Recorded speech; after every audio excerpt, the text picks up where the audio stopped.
Le Coran, la parole d'Allah, nour pour les cœurs, guérison pour les âmes. Aujourd'hui, on l'a entre les mains, entier, relié, accessible à chaque instant. Mais une question revient souvent. Pourquoi n'a-t-il pas été révélé en une seule fois? Pourquoi avoir étalé la révélation sur 23 années? Ce n'est pas une question nouvelle, les premiers à l'avoir posée sont les ennemis du prophète sallallahu alayhi wa sallam. Et la réponse d'Allah est d'une simplicité magistrale, une réponse qui devrait nous faire trembler et réfléchir et aimer le Coran encore plus profondément. Bienvenue sur Coran de ton cœur, le podcast qui t'aide à reconnecter ton cœur à ton Coran. Je suis Oustada Zainab, enseignante dans les sciences du Coran et médecin. Et depuis plus de 15 ans maintenant, j'apprends aux femmes à comprendre et à vivre leur Coran au quotidien. J'ai la ferme conviction que le Coran est la clé d'un cœur apaisé, d'une vie alignée et d'une relation saine et belle avec Allah subhanahu wa ta'ala. À travers ce podcast, je t'invite chaque semaine à puiser dans les merveilles de notre Coran et dans les sagesses de notre bien-aimé Muhammad sallallahu alayhi wa sallam, pour redonner un nouveau souffle à divers pans de ta vie. Prends donc ce temps pour toi et belle écoute. Assalamu alaikum wa rahmatullah. J'espère que tu te portes bien ainsi que les tiens. Alors aujourd'hui, je viens avec un épisode qui m'a été inspiré pendant mes lectures. Voilà, j'étais arrivée à Surat al-Furqan, je suis tombée sur cette ayah, je me suis dit, ça je crois que j'avais jamais parlé de cette question dans le podcast, et voilà, c'est chose faite aujourd'hui. Dans la Surat al-Furqan, Allah rapporte la parole des mécréants. Et donc je te laisse directement avec la ayah qui a motivé l'épisode du jour. Bismillahirrahmanirrahim. وقال الرسول يا رب إن قومي اتخذوا هذا القرآن مهجورا وكذلك جعلنا لكل نبي عدوا من المجرمين وكفى بربك هاديا ونصيرا وقال الذين كفروا لولا نزل عليه القرآن جملة واحدة كذلك لنثبت به فؤادك ورتلناه ترتيلا. Et ceux qui ont mécru dirent: Pourquoi n'a-t-on pas fait descendre sur lui le Coran en une seule fois? Nous l'avons révélé ainsi pour raffermir ton cœur, et nous l'avons restilté soigneusement. Surat al-Furqan, ayah 32. Donc voilà, Allah rapporte la parole des mécréants qui disent: mais pourquoi on ne lui a pas fait descendre le Coran en une seule fois? Là, c'était une question qui n'était pas sincère, on est d'accord. Il ne voulait pas comprendre ici, il voulait décrédibiliser le prophète sallallahu alayhi wa sallam, le Coran, Allah subhanahu wa ta'ala. Bon, on sait très bien que ça marche pas, mais ils ont tenté. Il voulait dire en substance: un vrai livre révélé par Allah, ce serait un bloc descendu d'un coup, un peu comme les livres précédents, quoi. C'était une manière détournée de rejeter la révélation, de nier le lien entre Allah et son messager sallallahu alayhi wa sallam. Mais Allah subhanahu wa ta'ala répond avec majesté, comme on le connaît bien, sans s'abaisser au niveau du sarcasme. Il répond: Kadhalika linuthabbita bihi fu'adak. Ainsi en est-il pour qu'on puisse raffermir ton cœur, ton fu'ad. Donc tu te rappelles quand j'avais défini fu'ad, c'est la partie du cœur en fait qui déborde au niveau des émotions, qui se consume en fait des émotions fortes. Donc Allah dit que ce Coran, il est venu pour raffermir pas seulement notre qalb, qu'il est venu raffermir thabbata fu'adak, donc cette partie de notre cœur qui veut absolument en fait se consumer par des émotions qu'on ne maîtrise pas. Les conséquences, les mauvaises conséquences de la colère, les mauvaises conséquences aussi d'une joie excessive, d'une tristesse excessive, etc. Et c'est pour ça que dans notre ayah, il va dire que le Coran, il va dire que le rappel, n'est-ce pas, au rappel d'Allah, en parlant du Coran surtout, que se tranquillise le cœur. Donc le Coran, il a ce côté où il vient tranquilliser un cœur, donc juste le cœur qalb dans son essence générale.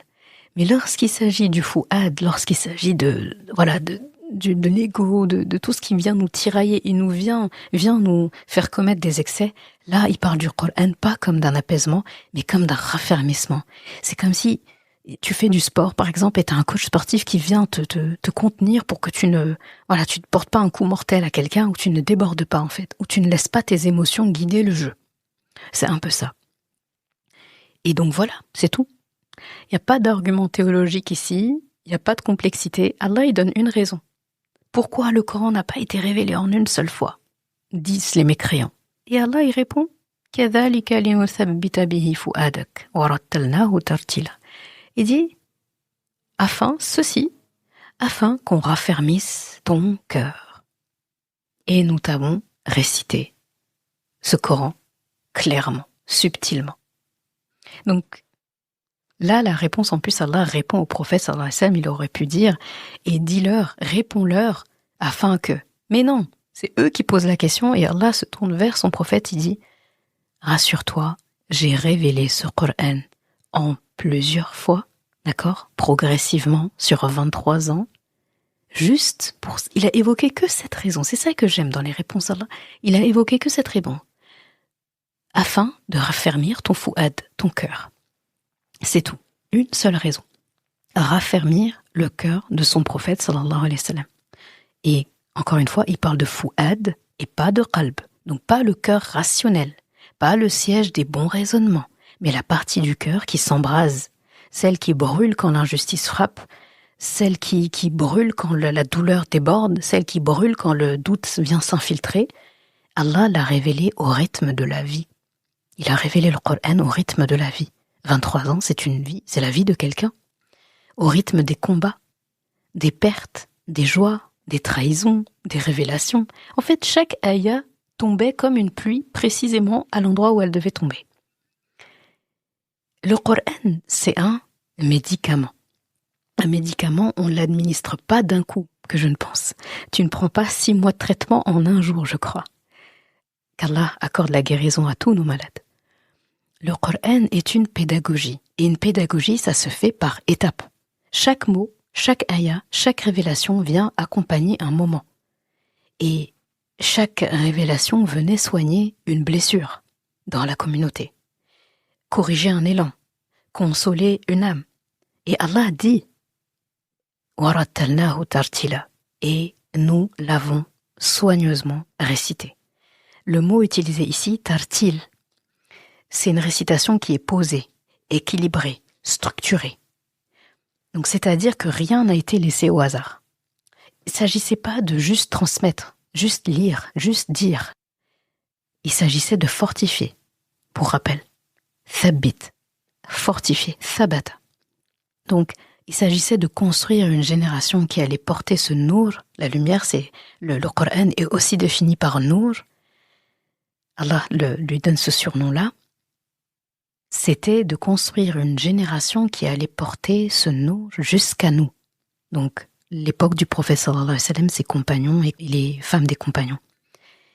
Et nous, aujourd'hui, alors, pourquoi est-ce que cette ayah nous concerne, nous, aujourd'hui? Parce que nous, je pense qu'on n'est pas des infidèles et des mécréants qui posent la question pourquoi ça a été révélé et ça n'a pas été révélé en une seule fois. Mais on s'est certainement déjà posé la question. Parce qu'en réalité, nous aussi, on reçoit le Coran morceau par morceau. On pense qu'on l'a reçu en une fois, parce que quand nous, on est nés, le Coran existait déjà. Il était déjà compilé, le livre était déjà complet, il était déjà sur l'étagère de nos parents, en fait. Mais en réalité, nous aussi, on a reçu le Coran morceau par morceau. Oui, il est entier dans le Mus'haf, comme j'ai dit, sur nos étagères. Il est disponible, oui. Mais est-ce qu'il est digéré d'un coup? Non. On ne le lit pas d'un coup. On ne le médite pas d'un coup. C'est impossible d'un coup de tout méditer, de tout lire, de tout apprendre en une journée. C'est pas possible. On ne le comprend pas d'un coup.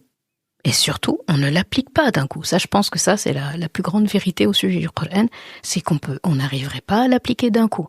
Une vie entière est nécessaire pour ça. Allah nous a remis exactement dans les mêmes conditions que ceux qui ont reçu cette ayah au moment où elle a été révélée.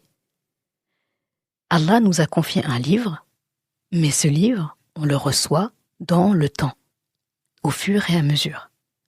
Il y a des ayats qu'on lit depuis des années et un jour, dans une situation particulière, ces ayats prennent vie. Et il y a des sourates qu'on a mémorisées enfant, mais qu'on comprend seulement là à l'âge adulte. Il y a des injonctions qu'on lit tous les jours, mais qu'on est prêt à appliquer que 10 ans plus tard. Et ce n'est pas un défaut, c'est le plan d'Allah.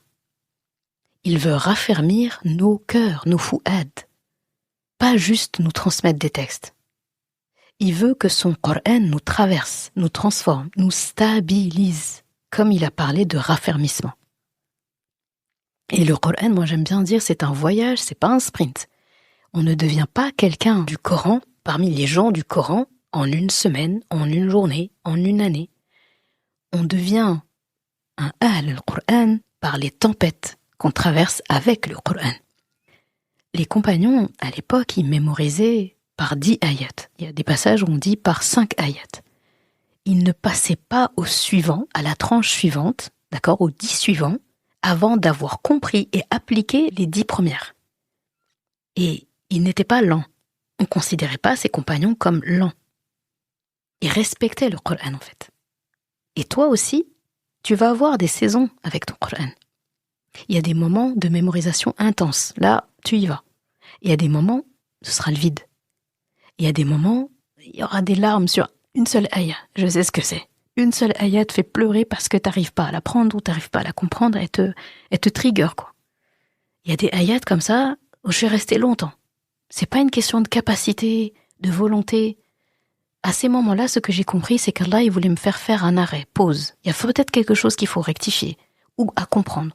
Ou il veut juste par plaisir de nous voir lui demander, de nous aider, de voir lui demander en fait de nous apprendre, de nous faire comprendre ce qu'il y a là, juste pour ce plaisir entre lui et nous. Il nous retarde, il nous fait stationner quelque part, il nous arrête là, il nous dit allez pause, on passe du temps encore ensemble. Il y a des années aussi où une seule sourate va devenir ta colonne vertébrale. Et c'est ça recevoir le Coran. Ayah après ayah, étape après étape, comme une pluie qui tombe quand ton sol est prêt à l'accueillir. Ton sol, il est prêt. C'est ça aussi. Donc, cet épisode, il sera pas long, parce que c'était vraiment une lecture que j'ai eue, comme je disais récemment, j'en étais arrivée à ce passage dans ma lecture quotidienne, et je m'étais dit, c'est très intéressant de prendre le temps de méditer sur ça. Et voilà, je voulais te partager, j'ai un peu essayé de reproduire sans le vouloir ça, la ayah que je lis à un instant T, je décide de t'en parler, et cette ayah-là, elle parle justement du fait que le Coran, il vient temps par temps. Et ça fait des années que je lis cette ayah, et pourtant c'est qu'aujourd'hui que j'en parle dans le podcast. Donc, pour finir, j'aimerais que tu te demandes, et toi, comment tu reçois le Coran ? Allah n'a pas révélé le Coran en un seul bloc. Ce n'est pas une faiblesse, ça. C'est une sagesse, une hikmah que ça se passe comme ça. Il l'a révélé pour raffermir le cœur du prophète sallallahu alayhi wa sallam. Et aujourd'hui, il te le donne à toi aussi au rythme que ton cœur peut le recevoir. Au rythme où ton cœur peut recevoir. Alors, ne sois pas frustré de ne pas tout comprendre. Ne sois pas pressé de tout mémoriser. Ne sois pas écrasé par la hauteur et la grandeur du Coran. Parce qu'il est haut, il est grand, il est assez grandiose. Sois simplement en chemin. Ça me fait penser à ma sœur Amina, qui a un podcast justement qui s'appelle Musulmane en chemin. D'ailleurs, c'est un podcast que je te recommande. Et j'aime beaucoup cette phrase qu'elle emploie à chaque fois, le fait d'être en chemin. Et aujourd'hui, je reprends ce qu'elle dit en disant, toi, voilà, sois juste quelqu'un en chemin, un musulman ou une musulmane en chemin. Voilà, en chemin avec le Coran. Attention, c'est pas en chemin avec Shaitan, hein, on est d'accord, j'ai pas besoin de le préciser. Retiens ça, le Coran n'a pas été révélé d'un bloc pour que ton cœur, justement, puisse, lui, tenir debout. Si Allah t'avait révélé le Coran en une fois, Pâques, et il t'avait imposé de comprendre, apprendre, mémoriser, appliquer tout le même jour, tu te serais écrasé. Mais au lieu de ça, il te l'a révélé bloc par bloc, pour t'aider justement à tenir debout et pour raffermir ton fouad. Alors accueille chaque ayah comme une respiration nouvelle dans ta vie. chaque sourate comme une main tendue qu'Allah subhanahu wa ta'ala te donne et marche, sois en chemin. Voilà. Parce que chaque pas qui est sincère vers la parole d'Allah subhanahu wa ta'ala, bien c'est un pas qu'Allah subhanahu wa ta'ala fait vers toi pour ta vie. Qu'Allah subhanahu wa ta'ala raffermisse nos fouad, qu'il fasse descendre le Coran en nous comme il l'a fait descendre sur le prophète sallallahu alayhi wa sallam, doucement, profondément, puissamment. Qu'Allah fasse de notre relation au Coran un lien pour toute la vie et pas seulement un devoir abstrait qu'on néglige. Qu'Allah nous donne au jour dernier, au jour de la résurrection, de le rencontrer avec des cœurs qui sont habités par cette parole, ce Coran qui a été révélé en plusieurs fois. Je te dis à bientôt pour un nouvel épisode, Inch'Allah. Salam alaikum. Merci d'avoir écouté cet épisode. Et comme toujours, si ce podcast t'a apporté du bien, alors une chose à faire, t'abonner pour ne rien rater. Et si il te semble pouvoir être utile à d'autres personnes, sens-toi libre de le partager et même de laisser un commentaire et la note de ton choix sur ta plateforme d'écoute préférée. Ce sera une belle manière de me faire savoir que ce podcast doit continuer et être écouté par le plus grand nombre. Je confie à Allah subhanahu wa ta'ala le soin de préserver ta foi, ton honneur et ton cœur. Je te laisse à présent passer un bon moment avec ton Coran et je te dis à vendredi prochain pour un nouvel épisode. Assalamu alaikum wa rahmatullah.